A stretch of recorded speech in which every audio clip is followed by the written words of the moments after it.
Welcome into the Toyota Lounge for the DNVR Avalanche Podcast, powered by your Front Range Toyota dealerships. We got Giz and Rudo in studio and Eric calling in with us. We're going to be talking some of the best rookie seasons of the past decade.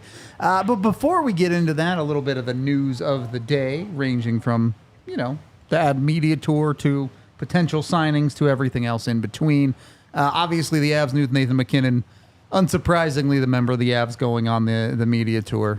He kind of is the MVP of the league right now, so. Yeah, it's fun for him, too. I think Is it fun for him? I don't know. I think they get to hang out with all the guys a little bit, right? I mean, you're doing stuff with all the other kind of stars from around the league, and, like Macklin's hanging out with Crosby. I saw, Nate and Austin Matthews kind of having some fun and just, joshing around a little bit. So I don't know. I mean, do the guys enjoy it? I feel like they might say that they don't, just because it's the whole media thing and they don't necessarily like the attention. But at the end of the day, I don't think it's a terrible trip. Well, let's just say that they never asked me to do it. That's for sure. What? So that's not accurate. No. Shockingly. But here's what I'll say. I think Wayne was the best at it. I think Wayne understood the assignment. When I say Wayne is the great one, I think he understood it, and he understood because he got it from Gordie Howe back then, and and always Gordie Howe always took care of him, as he was coming up, and I think Wayne was doing that, and I think it's important, of course, for Crosby and Mac and guys like that. It's kind of old news now, but for a kid like you just said it, Macklin Celebrini, that's his first time really. Rubbing elbows with those types of guys. And I think it's important for those guys. And I think it's important as a league to go there. What I'll say is it's in Vegas, right? It is in Vegas.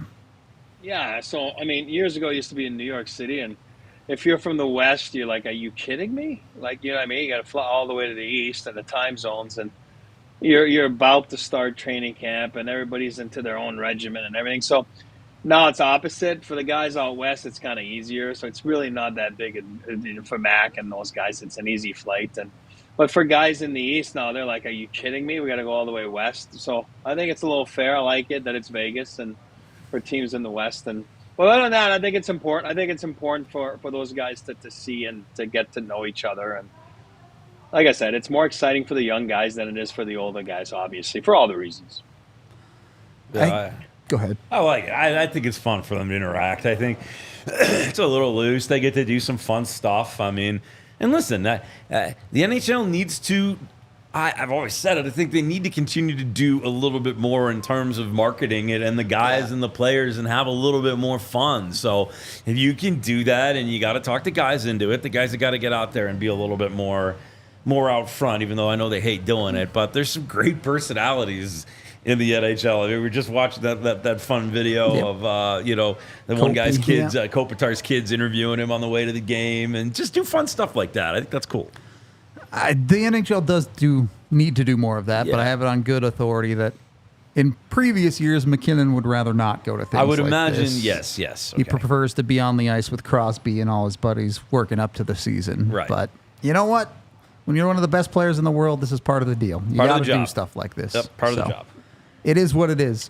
As far as other news, we talked about Max Pacioretty on our show the other day. It sounds like it's not necessarily official, but it does look like he's going to be signing with the Maple Leafs. Neat.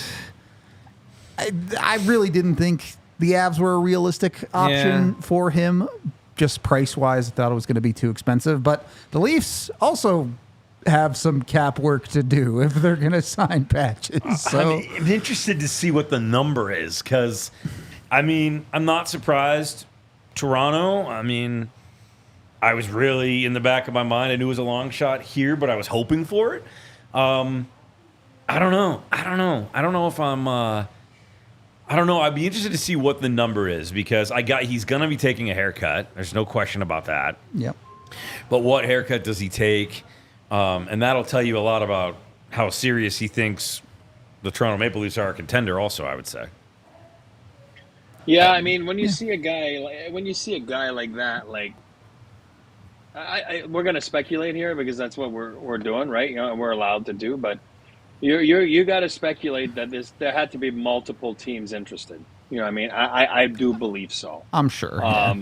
Yeah. So he chooses Toronto when you're a veteran like that, and yes, he's had some injuries and everything, but I don't think it's just the end of the road for him. I think he's going to play in the National Hockey League this year, right? Obviously, depending on his old injury, to make sure it holds up. But knock on wood, guy's been through a lot. It should hold up. So, with that said, he's got to have something in his back pocket with Toronto. So what Toronto's going to need to do, like you just said, they got to do a little gymnastics. And you saw today Nick Robertson sign, and sounds like he's unhappy, doesn't want to be there. So I would assume he might be the guy to go here in the next few weeks, and depending on Cam goes for Pacioretty. But there's going to be some stuff like that you'll see.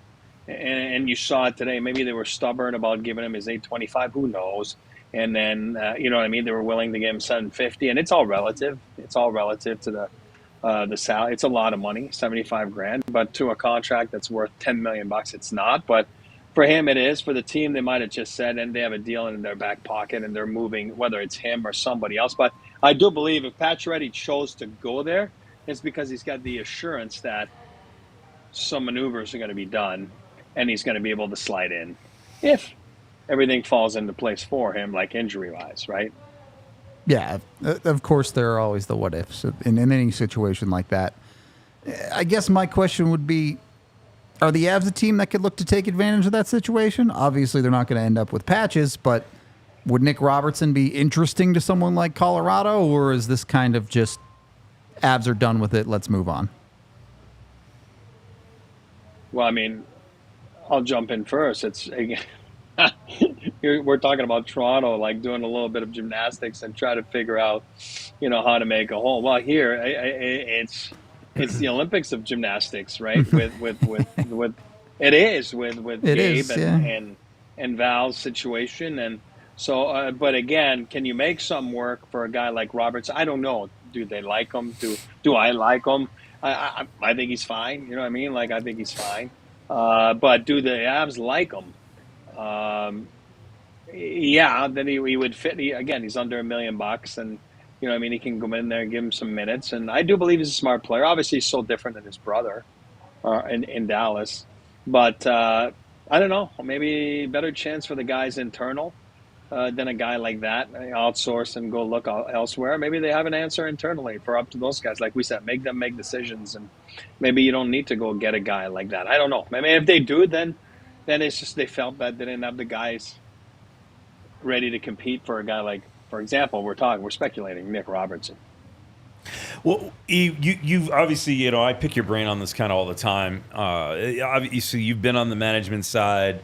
Your dad, obviously, rock star. But is there a timeline on this? Do you think for the Avs, talking about the gymnastics of Gabe and Val? I mean, are they panicking right now? I mean, are they? When do you actually have to, make the call on how you're going to do this? Because it's just so much money that's just floating around and preventing you from probably making other moves when you're getting down to crunch time. So, what's the internal thinking, do you feel like, or where's the mentality at? Well, they got a great group, and I always say Joel gets involved in those things, and C-Mac's a worker.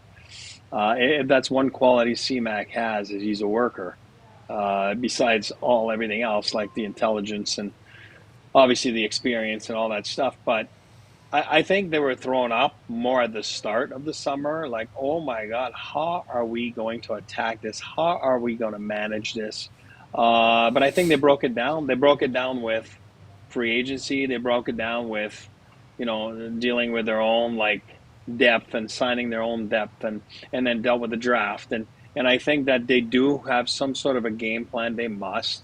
And they're too intelligent not to have. And you're going to say, well, what kind of game plan can you have? No, I know exactly.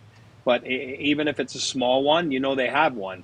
They're going to try to, I'm not going to say beat the system, because that's not what I'm trying to say. What I'm trying to say is if there's anything that they can do, they will be able to do it, and they will do it. They're not going to hesitate. So I think that time will tell.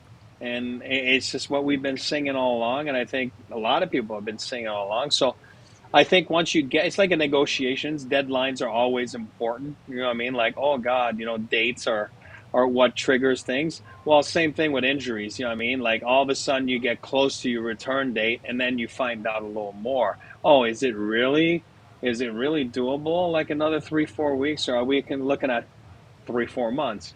Val is a totally different thing, and again, we're not going to get into it here. It's a total different thing, because it's at the mercy of the National Hockey League, right? They're the ones that have to reinstate him. So there's a totally different thing.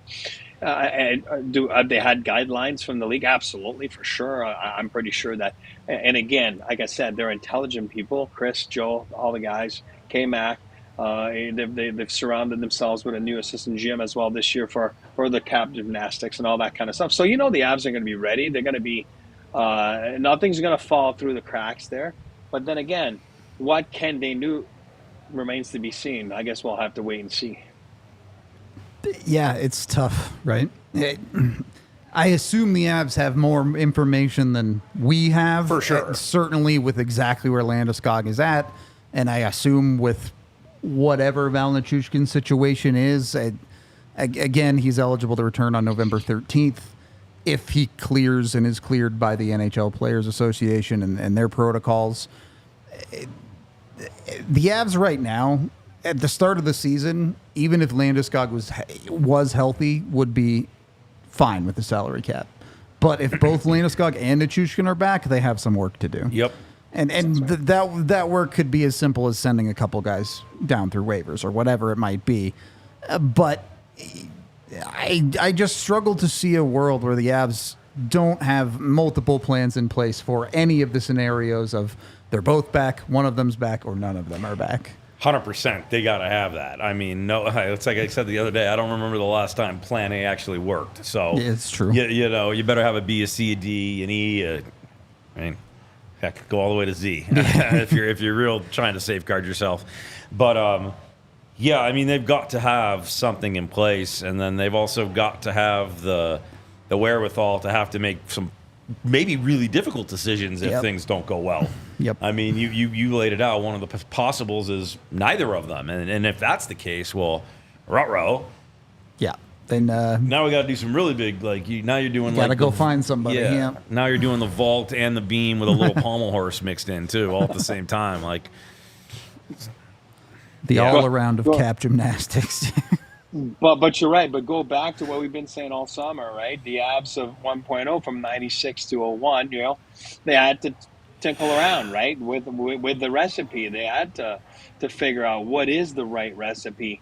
And then if you do the math now with the 22 Avs with their cup, and we said it, who knows by 27, 28, where they're going to be at. And I think that it's the same recipe in the sense that they have an unbelievable, and when I say that, it's a capital U, unbelievable core that you build around, and the guys around it, the core is going to stay the same.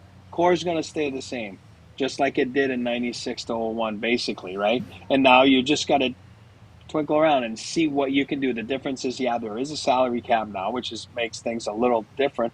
But at the end of the day, you still have to go out there, maneuver the waters, and try to find what fits best for you to be the last man standing, no matter what the obstacle is. And you know damn well inside, there's no excuses for Chris and those guys and say, "Oh, we have been dealt a bad hand." No, you know what? The answer is, what do we do? How do we fix this? How do we have no excuse and we're the last man standing come June? And that's the goal of this franchise, leading, by Joe, which has done it as a player, done it as a manager. I don't see anything different this year. It doesn't matter what's in front of them. It doesn't matter what obstacles are in front of them. Those guys will go out there and do the best they can do to make sure that the fans are rewarded and the core and the players on that team are rewarded. Well, if you're tickling around, maybe you're tickling around Sidney Crosby, who we'll talk to in just a second. Before we get into that, make sure you're getting yourself healthy and be the best version of yourself with UC Health's new Ready, Set, Co program. Coach Prime himself wants to help you and other Coloradans be your healthiest selves as the Chief Motivation Officer of UC Health's Ready, Set, Co challenge. The goal of this challenge is to get Colorado back to its rightful place as the healthiest state in the country. Part of that challenge is mindfulness. So Mindfulness Prime is here to encourage you to chill. Whatever that means to you, music, meditation, connecting with nature, painting, yoga, whatever it might be, mental health is just as important as physical health. So make sure you're taking care of both sides of it. I've been losing a bunch of weight lately on the physical side, but you also have to remember to relax at times. I go home and chill with my puppy. So if you want to join UC Health's Ready, Set, Co challenge, click the link in the show notes or go to uchealth.org/readysetco. And once you're getting yourself healthy, I always say it, the easiest way to get healthy in Colorado, go out, check out the trails, go have some good walks out there. Make sure you have a way to get out to those trails with Toyota, the official vehicle of DNVR. You can get it at any of your Front Range local dealerships. Go check out their tons of different vehicles to choose from. If you're a truck guy, you got the Tundra, you got the Tacoma. If you're a sedan guy, you've got things like the Corolla. If you're eco-conscious, things like the Prius, although they do have 16 different hybrid vehicles over at Toyota. So they definitely have you covered there. Make sure you're checking them out. Again, they're not just the official vehicle of DNVR, they're the official vehicle of the Colorado Avalanche, too. So you can get with them today. Go get yourself into a Toyota at your Front Range local dealerships, which include but are not limited to AutoNation Toyota, Arapahoe and Centennial, Corwin Toyota and Boulder, Groove Toyota in Littleton, Mountain States Toyota in Denver, Stevenson Toyota East in Aurora, and Stevenson Toyota West in Lakewood, the official vehicle of DNVR. All right. Second period of the DNVR Avalanche podcast.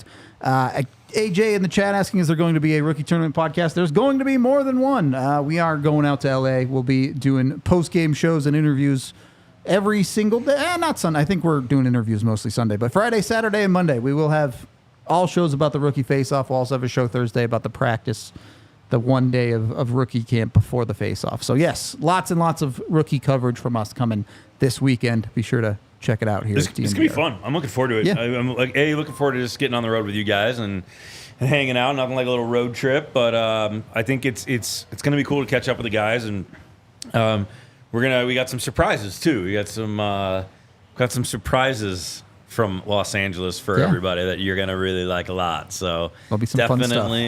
Definitely stay in there. And AJ, we will not let you down, man. Let's go. It'll be fun. And lots of cool things to talk about. I want to add that, Rudo, your beard looks fantastic. Oh, thank you. I said that to him. You look healthy. You look svelte. There's the SAT word of the day, svelte. Maybe I got to do some with UC Health, like you were saying. Maybe I got to connect it and have a little challenge. There you go. Weight challenge. So I think I'm in. We'll talk off air about it. You started after LA because we're going to be eating a lot of stuff in LA, I think. It's a valid point. Look, we joke about Sidney Crosby a lot on this show. Just to be realistic about it, I really don't see a world where he ever ends up in Colorado. It's not. The Avs are just not in a place to be able to afford to pay someone like that. Even if he, it's not impossible. Maybe there's a world where Crosby says, "Yeah, I really want to play with MacKinnon." But I do think it's interesting. Crosby has not signed his deal yet. He did say on the media tour he's optimistic a deal will get done. I think everyone knows he wants to be a Penguin for life. But there are some stuff out there. Friedman on 32 Thoughts was saying, hey, look, the reality is the Penguins are not really in a place to compete for a Stanley Cup in the immediate future. If Crosby wants to win another cup, maybe he goes somewhere else. I mean, I'm not. I wouldn't. I think that I think in a world that currently exists where he really wants another cup, I think a guy like Crosby thinks about it. However, I also think a guy like Crosby wants to have the honor and the lineage of always being a Penguin and not leaving, right? Yeah. I mean, it's the same thing I never thought Patrick Kane would leave Chicago, but he did, chasing a cup. Yep. So, nobody was more Chicago than Patrick Kane. It's true. So trust me, when Kane kind of left, I was like, oh, okay, that's interesting. And I think it kind of sort of goes with the guy, too. Like, I don't think Anze Kopitar will leave the Kings ever. Yep. to chase another cup. Now he's got 2 young kids and he's got a great Got social roots, life yeah. and roots there. And I mean, that's basically, so I think that situation's different. Kaner was a little bit of a different story. Crosby, I don't know. Yeah. I mean, I guess my gut says no. I think my gut says that he's not ever going to leave Pittsburgh because, you know, he's had his glory. He's won his cups. He's about to make his money. He knows he's going to make it in Pittsburgh. He's important to the community. He and Mario Lemieux are obviously very close. He just wants to help Mario and do the best for Mario. So, you know, I don't know. I don't think he leaves Pittsburgh. I really don't. I don't. What I'll say, I mean, as we all know, he's one of my favorites, and everything the guy does is perfect. So, you know, he's approaching this situation not recklessly and not like, you know, hot-headed. And, you know, he's been looking, he's been thinking about this situation. I think there's many factors. I do believe he doesn't want to leave Pittsburgh. I do believe he wants to play in that same city his whole career. It looks like that type of guy. He certainly acts and carries himself that way. I think it would be important for him to look at his hockey DB and all that kind of stuff at the end of the year, at the end of his life, and say, all one team. You know, pretty amazing, pretty sick, Joe Sakic style. Now, the reality is said about what Freeman said on 32 Thoughts, and it's like, realistically, can these guys compete for a Stanley Cup? So I think that a sales job had to be done by Dubas and company and the ownership group to let him know this is what our plan is. This is what we plan on doing. But let's just say in the next 12 months, you know, I think this is where I say Crosby's such a pro and Pat is such an amazing agent, and they've looked at all this. But maybe he wants it in his heart that he stays there and things will turn the right way and they'll get back to making the playoffs. But I think he's going to leave himself an out, and you know what I mean, where it's like, okay, my goal is to be a Penguin the rest of my life. This is my new 4-year deal. I'm using numbers. I'm just speculating. But at the end of the day, you know damn well that internally they have a 12-month clock or whatever it is, 8-month clock now because the season is about to start. And then all of a sudden, if it goes sideways again, then it's like, hey, if I go to you guys, you guys are going to accommodate me and we're going to orchestrate a trade. All I'm saying, Pittsburgh plays this year. Maybe they're not very good. You get to February.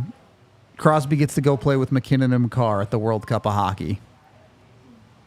Does that put a seed in his mind? Maybe. I know we're really reaching here. The reality of the situation is Crosby probably signs with Pittsburgh next week. But yeah, Oh yeah, he will. Yeah, I just don't see him leaving Pittsburgh. I really just don't. I think there's just too much there. Okay. I don't. I mean, I don't. I don't see him leaving Pittsburgh. I think he won teams that I don't think he leaves Pittsburgh. No, I agree. do see him. I do see him signing a deal with Pittsburgh, like I just said. Yeah. But does he end up playing whatever length of the deal the whole time there? Time will tell. I think it's too early to see or to judge how the Pittsburgh Penguins are going to be this year. A lot of turnover, different assistant coaches. You know, as we know, friend of the show, Quinny's there. You know, we'll see. We'll see how they manage their season, and we'll go from there. I mean, the reality is he's also still just too good of a hockey player to mess around with. You know, you see some of these guys at the end of their careers. Milan Hajduk, a great example in Colorado. They said, hey, look, we'll give you 1-year deals for the rest of your life as long as you want to keep playing here. With Crosby, it's like, you're still good enough that we need to give you real contracts continuing on at this point. Correct. So it's not quite as easy. And he's been underpaid the last few years when you think about it, right? Yeah, I mean, I hate that word, but I mean, he has been underpaid. Well, that's because he signed a deal that would be illegal today, but yeah. No, that's right. But again, at that time, it's pretty sick and you're excited. And I don't think I've ever heard him complain about it. And I'm pretty sure he's not. No. But I think this one will be fair. Got 94 points last year, right? 94 or something like that. Or he was like right by the 100 in that mark. area, yeah. So I mean, he's still a damn productive player. plays on both sides of the puck, and he's in great shape. And this guy, it's not like he's going to show up in camp next week and out of shape, and you know what I mean. So I think that I don't think he's going to give, like people think, like the discount. You know what I mean? Oh yeah, I'll sign for $6 million. It won't happen. No, I don't. Oh, wow. Knowing Crosby, it's going to be 8.7. That's actually funny, and that's actually funny. Where's the bet on that on Bet 365? You might get minus 5,000 on that. Bet. AJ mentioning in the chat is Jonathan Toews done, or is he coming back? I think it's based on his Instagram, he looks pretty done to me. Looks pretty done to me. His Instagram the other day was like, I'm like, oh, surfing. We're definitely not playing hockey. Yeah. So I think it is. I think the ship has sailed on Jonathan Toews. Yep. I think if anything, what they'll do is he's going to wait it out with Kane, and then I think when Kane is done, they'll both come back to Chicago. Do the one-day contract. Do the one-day contract. Yeah. They'll both retire at the exact same time together as Blackhawks. I worked in that city for 3 awesome years. That fan base wants that. That organization wants that. And, I mean, listen, they've pretty much already got the spot picked out for the statue of the two of them together. So, he's done playing hockey, but those two will retire as Hawks. Yeah, no doubt about that. Yeah. So, not an option for the Avs, it seems. You never know, of course, but I would not count on it at this point. Yeah, no. All right, we can kind of start to move into our primary topic of today, jumping off of Sidney Crosby. You don't really see rookie seasons quite like Crosby and Ovechkin had back in the mid-2000s anymore. It's so hard to be a rookie in the NHL. Even more recent guys like Connor Bedard, Connor McDavid got hurt in his rookie season, so that's kind of a caveat to that one. But it's really, really hard to be a rookie in the NHL, and that's why I wanted to look at some of the best rookie seasons over the past decade. If you throw in 13-14, that includes Nathan MacKinnon, who had that 63-point rookie season. I want to start with the Avs guys, and then we'll move into the rest of them, just because I think the Avs one will be pretty quick. There's only a handful of rookie seasons that are really worth talking about as high-end rookie seasons in Colorado history. We'll get into those in just a second. First of all, Nathan MacKinnon, he's had a weird career, right? He did not follow the normal path of a first overall where he comes into the league, he's really good and only gets better. He's a guy who had a couple of down years after his rookie season, but how much of that is the player and how much of that is the team that he's put on? Because obviously the Avs weren't very good for a handful of years there with MacKinnon. How much does a rookie control his own fate compared to the team he plays on? I'll start. I think it comes down to the guy too, a lot, right? You know, like Chicago, not very good, but Bedard found a way to be dazzling, right? He found a way to do things and create space and make things happen, even though it wasn't a great team. So I love that. I think it's about the guys that you surround yourself with. MacKinnon obviously had that was just a weird rookie season, but man, he was fantastic. But I do think you can control it to a certain degree. I'm excited. I think this year will be a wonderful example of that. What does Macklin Celebrini do in the same situation in a tough team in San Jose? Does he find some magic? Can he do things that put your jaw on the ground like Bedard did last year? So I think it's a little bit of both, but I think it's up to the guys to create their own path. I mean, quickly, I'll jump in and I think it's all situational to the situation you're in with your team, correct? Go to Wyatt Johnson a couple years ago with a good Dallas Stars team, totally different than Macklin Celebrini, with the San Jose Sharks, which we all know they're not going to be very good. No offense to them, but then you're given a longer leash to go out there and not have a lot of pressure. Hey, athletes will put pressure on themselves. That's not what I'm saying, but not a lot of pressure is where that play is do or die, for your team to get in the playoffs or not. I do believe they won't be in the hunt for it. So for a guy like Celebrini, it's going to be a lot similar to a guy like Bedard last year, where Mac, when he came in, remember it was that year that the Avalanche made the playoffs, and then all of a sudden it got a little bit uglier after that. But I think it's situational to the, your roster and where you're at, league-wise when it comes down to the standings. Fair enough. I say that because we're about to talk about Mikko Rantanen. But before we do, we are brought to you by Coors Light. Make sure you go get yourself a Coors Light. When you're watching the rookies, kick back, relax, and chill with the beer that is literally made to chill. The mountains turn blue right on the can or the bottle. So go get yourself a Coors Light, or better yet, stay at home and order yourself a Coors Light to get delivered right to your front door at CoorsLight.com/DNVR. Thanks to Instacart. Obviously, use CoorsLight.com/DNVR. Let them know we sent you over there because, we like having sponsors and doing that. And Coors Light is delicious. You'll see me drinking beers during the watch-alongs this season from Coors Light. So jump on it, go get yourself some, or get it delivered right to your front door. Again, CoorsLight.com/DNVR. Thanks to Instacart. Coors Brewing Company, please drink responsibly. Golden, Colorado. And, once you have a beer or two, maybe that's the little bit of juice you need to hit your bets over on Bet365. I'm crushing it, by the way, right now. Let's go. Giz, you're up what, like $200? I'm up like $200. I am crushing it. Big Won money. last night. I'm happy. Very happy. It's Do easy. it. It's fun. It's actually kind of, it's just like, makes the games a little bit more intense. I don't know the first thing about football, and I'm still winning a little bit this year. So it's great. It's easy. It's fun. It's Definitely do easy it. out here. Make sure you do it with Bet365 and use the DNVR365 code when you sign up with a new account, because you bet $5 on anything and you'll get $200 on bonus bets. $200 of free money to bet on whatever you want. So even if you lose it, who cares? It's free money. If you win it, congrats, you have free money.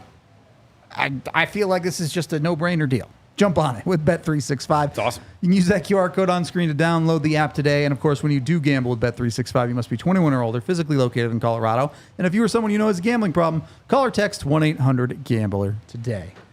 Third period of the DNVR Avalanche podcast, Mikko Rantanen. This is the example I wanted to start with for the Avs, because Mikko is now, a top 3 winger, top 5 winger in the NHL right now?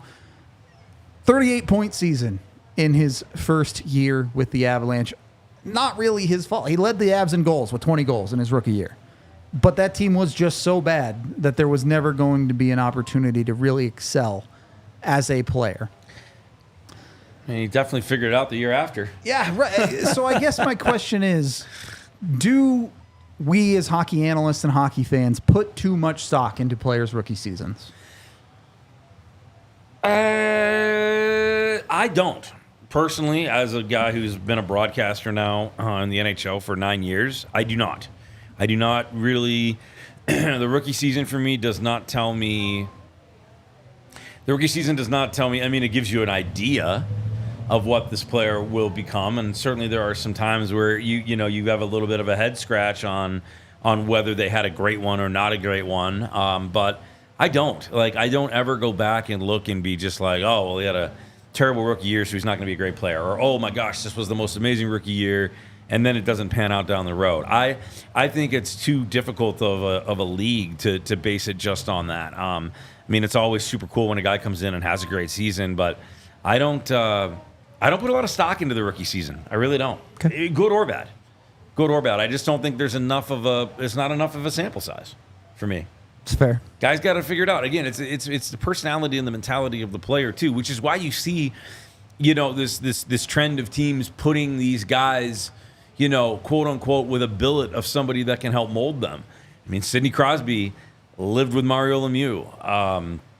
I mean, you got Celebrini living with Joe Thornton. Yeah. I mean, look at how instrumental Patrick Marleau was to Mitch Marner and Austin Matthews, and now he's got Will Smith. Yep. So, I mean, I think those things factor in too. What's the culture of your team? What's the foundation and the fundamentals? And again, I say this a lot, and it's a little off tangent, but this is what hockey is. This is hockey. This is the brotherhood. This is the bond. This is, when I was driving in here today, there's a young man, and he was a great hockey player out in Boston, Scott Savage. Never ended up making it into the NHL, but he unfortunately was really good friends with Johnny Gaudreau, and he was at the funeral the other day, and I've known Scotty since he was 7 years old, and he called me. He's almost 30 now, and he called me today on the way in just to talk about how instrumental I was in developing him as a person and as a hockey player. And he never made it to the NHL, but he still has that family, and I think that's what you're seeing these rookies sort of culturally develop into, and I think that's huge because that transfers onto the ice. Yeah, long-winded, but No, you're right. I mean, I do believe that everybody reacts differently. Like I say, I use myself as an example. Like growing up in a household where my dad was an agent, and I felt that I was going to go out there and go to my first camp and absolutely just feel comfortable. I didn't say dominate because, trust me, it was going to take years if I was going to make it. That's a little different than the Celebrinians. But I'm talking about being comfortable. And I remember going there and just froze. Just absolutely froze. Because it's a different environment. It's new and you're not too sure, and it's intimidating. It's such a good league. Guys are so good. It's your profession. It's not for fun. I mean, it always should be for fun, but I'm saying it's not like, playing for your Pee-wee team. So there's a lot more pressure. There's a lot more at stake. So everybody reacts differently a little bit to their first season. It's how you react to it. It's how you adapt from it. Some guys might have a great first season, then, never to duplicate it again. You know what I mean? And then there's some guys that come a little slower and, they kind of figure it out, like Mac, by year 3, 4, 5, whatever it was. And then all of a sudden, now you're a complete stud, you know what I mean, where these are your legit years coming up because you figured it out. The thing with rookies, the thing with young players in the National Hockey League, the biggest thing to attain is consistency. It's the toughest thing to do. And a lot of times the situation you're in, that's why I kept saying that earlier, with your coach, with the type of team that you have, if it's a lower of the barrel team, then it's a little bit easier. If it's a first place team, it's a little bit harder because then all of a sudden your leash with the coach is not as long. It's not as long as it would be if you are, for example, the Chicago Blackhawks last year with Connor Bedard. So it's a little tough, but to say you judge them on, I like to judge guys on their careers, you know what I mean? And it's just how you adapt to it. It's funny, I'll tell you a 2-second story. Like my first training camp, there was an older veteran there at 4 Stanley Cups. I'm in Toronto, and then he's doing this push-up test, and all of a sudden he's like yelling, like, "Oh, man!" You know what I mean? And I think he was at like 17, and then the guy goes, 17. Then all of a sudden he stops and gets up, and then everybody's like, "What are you doing?" He's like, "I did 16 last year. That's all I need, 17." He goes, "If you score 30, they're going to want 40. If you score 40, they want 50. So if you score 3, they'll be okay with the 4-goal season the year after." You know what I mean? So what I'm trying to say, I'm being stupid here, but you have to always get better and get better and get better and see how your learning curve in this league. You hear people say that all the time. What's his ceiling, right? Well, it's rare that a guy will hit a ceiling right away in his first year. It's almost impossible. You know what I mean? So, again, I think we put stock in it, whatever you want to call that. But at the end of the day, do I believe that it's very important? No, I think it's important to get your feet wet. I think it's important to get out there and then to see that you belong and then see what you can achieve in your career and where you can find a nest within your team. And am I this type of player? Am I a top 6? Am I a bottom 6? What am I? You know what I mean? And I think that's important. And all of a sudden, years will tell what what your career may end up to as a ceiling. Yeah, that's same point I think we made. Yeah. I think we're on the same page. I mean, look, everybody knew Nate was going to be great, right? But if you would have judged him off of that first year, you'd have been like, what the heck's going on? So, and obviously that panned out just fine. So, yeah, give it some time. Look at the totality of the player.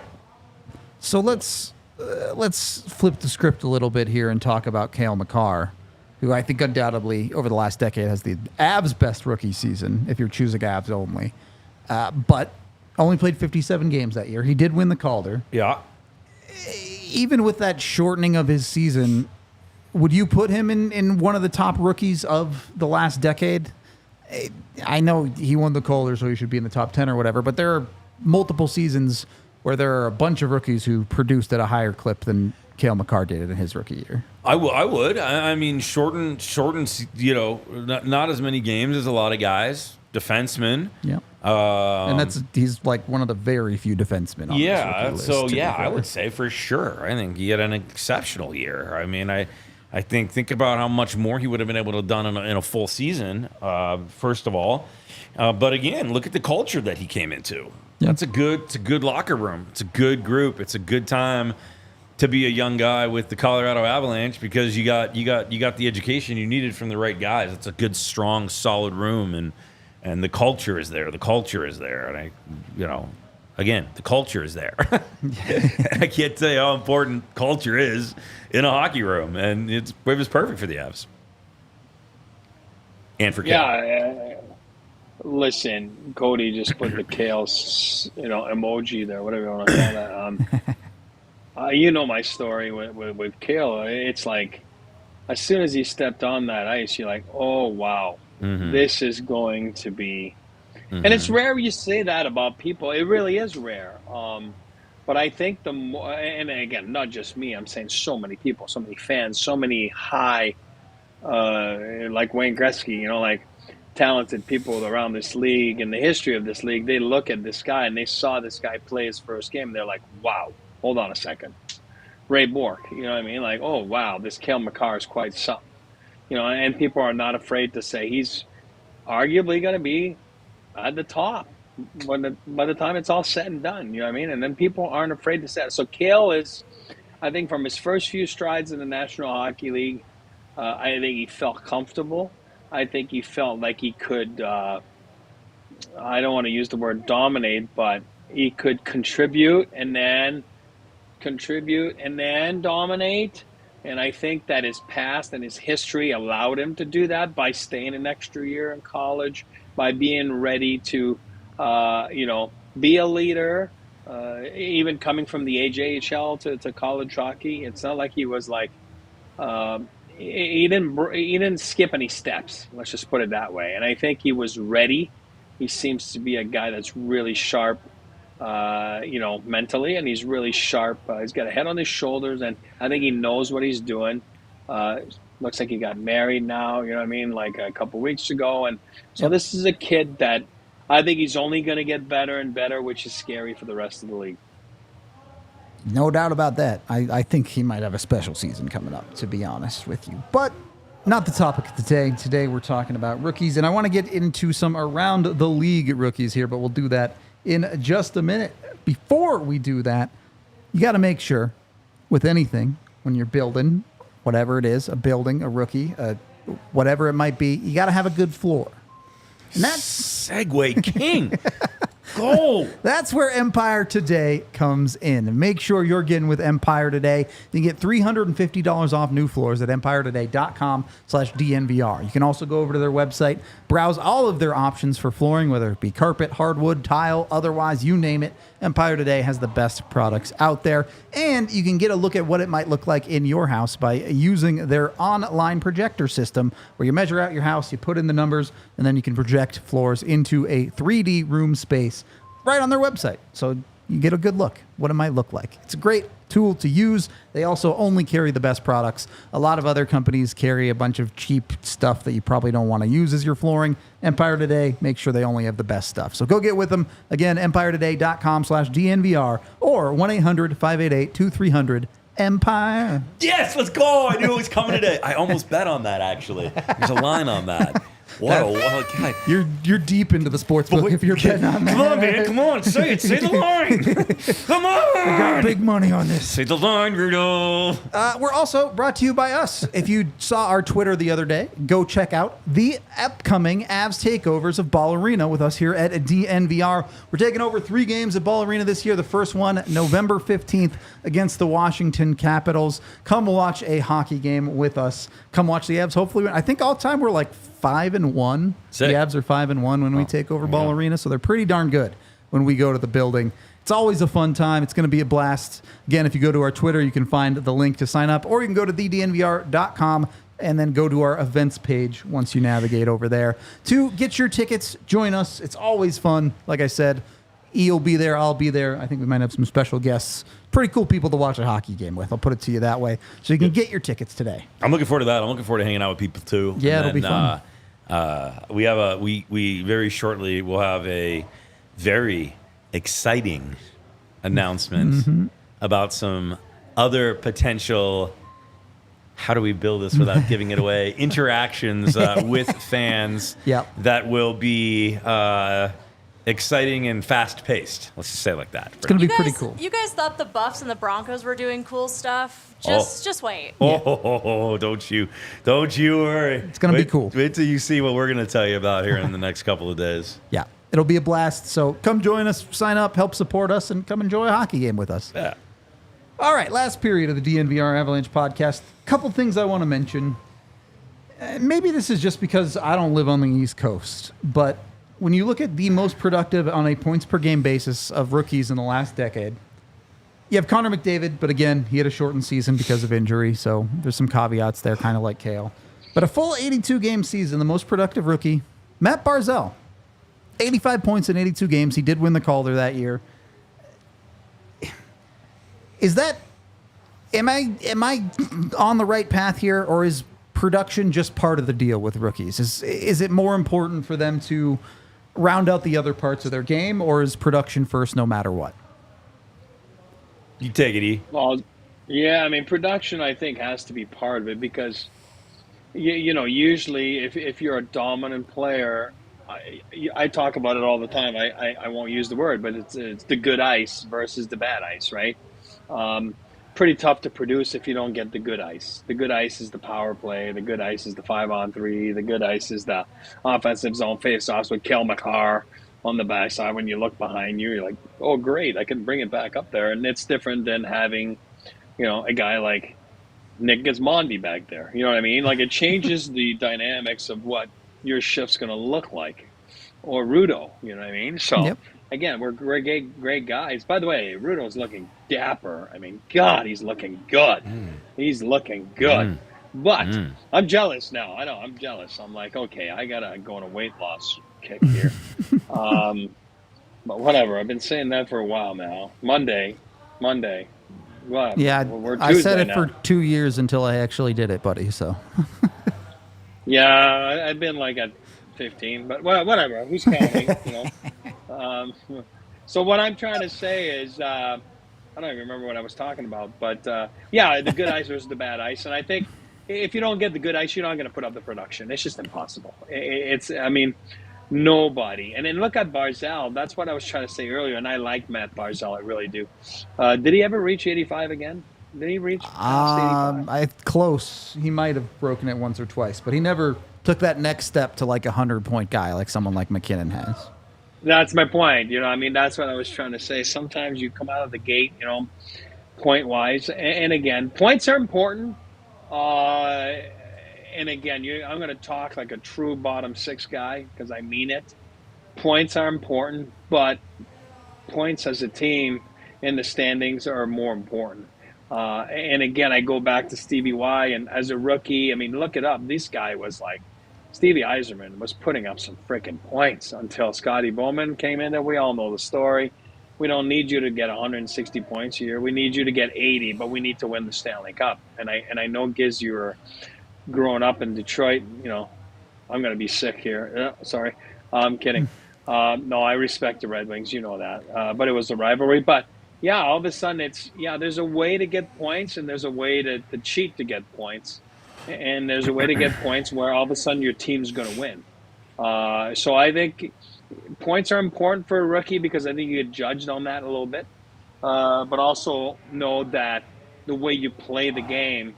And again, I think you'll get a kid to get more points on a bad team if he's a rookie, like maybe Macklin this year. Who knows? Will Smith, those guys. Or Bedard last year, you know, he did pretty good. Even though he got injured, he still had a pretty decent pace where, you know, you might be on a team that's aspiring to win the Stanley Cup and you're not going to get that glamorous ice, and then your points might reflect. But all of a sudden, couple 3-4 years down the road, all of a sudden you're the guy and you're the main guy, and then your points will follow with those assignments and the situation you're put in. Barzal, he had 80 points last year, but otherwise he hadn't come close. Yeah, some interesting years there in Long Island. Went 85, 62, 60, 45, 59, 51, 80. So it might be on the Nathan MacKinnon trajectory if he can figure it out, but that's a hard step to take. That guy can buzz around a rink, though. You're talking about, like, you've never seen a hockey game, and again, I'm not saying he's a bad player. I'm saying, but if you sit there, it will pop at you. You're sitting in the stands, like this guy's gliding on ice, like it's sick. He is pretty to watch. He's a pretty player to watch. Who's your favorite skater? Barzal? Cale Makar. That's what I was gonna say. Yeah, he skates He's so the best awesome. player on the planet. Best player on the planet. So good. A couple other guys that I did want to talk about here. You have someone like Artemi Panarin up there. For me, it's hard to put him into those top rookie conversations just because he had been playing pro hockey. He's a little bit older than some of these other guys. Not to take away from his great rookie season, but when you do that at 24 as opposed to 18, it's a little less impressive. Yeah. No, I was going to say Kaprizov. How old was he? He wasn't as old, right? He wasn't as old as Panarin, but he definitely wasn't 18 either.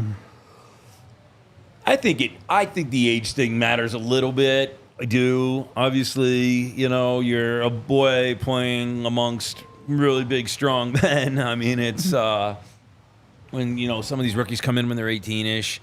But I don't know. Man, I think it's such a hard game that the skill is the skill. And if you are, you are. I don't really look at the number too much. I really don't. Like, maybe I should. Maybe I should. Maybe you make a good point. And I'll have to deep dive it a little bit more in terms of age and production and whatnot. But yeah, I don't know. I just think if you're a rookie coming into the NHL for the first time, it's a whole nother world, man. You gotta have some juice. I agree. I love the point you brought up because I wanted to bring this up too. Austin Matthews, 40-goal rookie season. Let me ask you guys this. And I'm going to start the bar low and we're going to move it up. We're going to find a number. Would you rather have a guy, 40 goals, 0 assists, or a 20-20 guy? I would want a 20-20 guy. Okay. I would want a guy I would want a guy if he's, I don't care who scores the goal. And I think, rising tides raise all boats. So if you've got a guy that's, scoring goals that are important, but he's also contributing and creating plays and getting other guys to where they need to be too, I think that's huge. I want a contributor. I want a 50-50 guy. Okay. All right, that's a fair answer. I can't argue that. But Joe Mama, by the way, thank you for the answer of 5 seasons. That's awesome. And by the way, Bucky, we're going to make you proud there with that German sausage. We'll send you pictures from there. I promise you. You got to my heart there. You got to my heart when it comes down to food there. Yeah, we go to the German sausage place, yeah. We do the thing. Yeah, okay. Yeah, the brats. Yeah. The brats and the beers. Yeah. We'll send Jake some pictures. Yeah. It'll make the vlog for sure. Yeah. I'll do the German voice the entire time we are in the LA. Yeah. No. So to answer your shush. To answer your point, I don't want us to get sidetracked with the German sausage. Oh, but, the sausage, it's German. Talk about food, I get all excited. No, when you talk about hockey, I get even more excited. So to answer Rudo's question, I think that 2020 or 40-0, you pick 2020. I'm curious to hear what you think, Rudo, but I'm going to say 40-0. You know why? Because I'm going to say, wow, you're good at one freaking thing. You know what I mean? And when you're good at that, then you're only going to get better.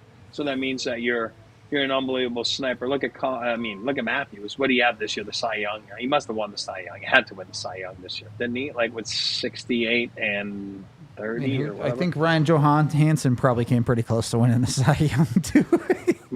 Boy, oh boy, So I like that you are great at one craft.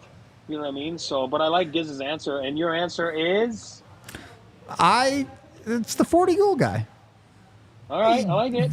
You can't win a hockey game without scoring goals, right? And don't get me wrong, I understand plenty of goals are created by the setup of assists. But at the end of the day, you have to put the puck in the back of the net at least once a game to win hockey games. And in most hockey games, it's 3, 4, 5 times that you have to do that. The guy finishing goals is going to be more important in the immediate. Now, it's more complicated than that, of course, but goals, the whole point of the game is to score goals, right? Or prevent the other team from scoring goals. So I have learned over all my years of playing and broadcasting hockey that the team that does score the most goals wins the game. That's in-depth insights right there. That's what I'm here for. Enjoy that in-depth analysis. I mean, look at the answer. All of a sudden, I had fireworks behind me. Like, I'm not too sure what happened there. And you know me and my technology. Like, look, I got fireworks behind me. He's got the screensaver going. But yeah, let's celebrate you, buddy. Let's celebrate the answer. When you're right, you're right. All right. Sometimes the universe tells you. That's how it works. All right. Well, I'd see you guys' point. I don't know. I don't know. I get your point. It's not that. I would put it this way. There are players that absolutely are amazing at creating and could be more valuable to a team than a goal scorer at times. But on the face of it, it doesn't matter how good you are at setting up dudes. You need another player to be involved to create that. And yes, a 40-goal scorer is going to have some help from other players on his team. But at a certain point, if you're a good enough goal scorer, you're able to create those goals by yourself. And look, the true superstars of the world have that ability to create by themselves. Nathan MacKinnon, a prime example. When he decides he wants to be, he's indeed pretty much unstoppable in the NHL. So, to me, that's where the goal-scoring side of it comes in a little bit. Not to give up on other players on this list. There's plenty of other options. Johnny Gaudreau, of course, on that list of one of the best rookie seasons, unfortunately, in the last decade. Johnny Hockey, man, rest in peace. That was so tragic. It's tough. It's tough for sure. So tragic. And then also, goalies have some pretty good rookie seasons out there as well. If you're looking at some guys like, I don't know, a lot of these careers maybe didn't end up the way you thought they were going to, with guys like Matt Murray, guys like Jordan Binnington, John Gibson, a lot of dudes that today you're like, they're good, but, well, some of them aren't so good. But then you also have guys like Jeremy Swayman on that list. Sway! So it's so hard to judge who truly is the best at any given moment in the NHL, as a rookie, as a player. That's why we have these conversations, because it's fun to debate and it's fun to argue. If you had to pick one rookie that had the best season of the last decade, throw a name out there and we'll get out of here. I'm going Mac. I mean, when I say Mac, sorry, Cale Makar. Okay. I'm just because, man, oh man. For me, it's not even about the points. Points were fine. You know what I mean? It's more about the dominance of just being that impactful right away on a contender. So I'm going Cale Makar. Just can't. Yeah, I mean, I'm not saying it because I'm now with you all, but yeah, I mean, I have argued that Cale has been that rookie season he had, I was like, smokes. Yep. And he's just so fun to watch. So yeah, I mean, it's Cale Makar for me. I mean, I love Connor Bedard, and I'm a huge Connor Bedard fan, but Cale Makar was just different, special. All right, I'm not going to argue with Cale Makar on an Avs podcast. Yeah, so we're gonna go with Cale Makar as the best rookie season over the last decade. I guess post lockout, we'll call it. Sure. Go with that. That is all the time we do have for today, but we will be back tomorrow talking more hockey as we ramp up to the rookie face-off. I don't know. We'll probably save our preview stuff for Thursday. But Wednesday, we'll be back talking more Avs. We appreciate all y'all hanging out with us. Tune in tomorrow. Like and subscribe here on YouTube. That helps us out a ton, especially in the off-season, which is almost over. So we will see you on the next one. We all silly like the mayor.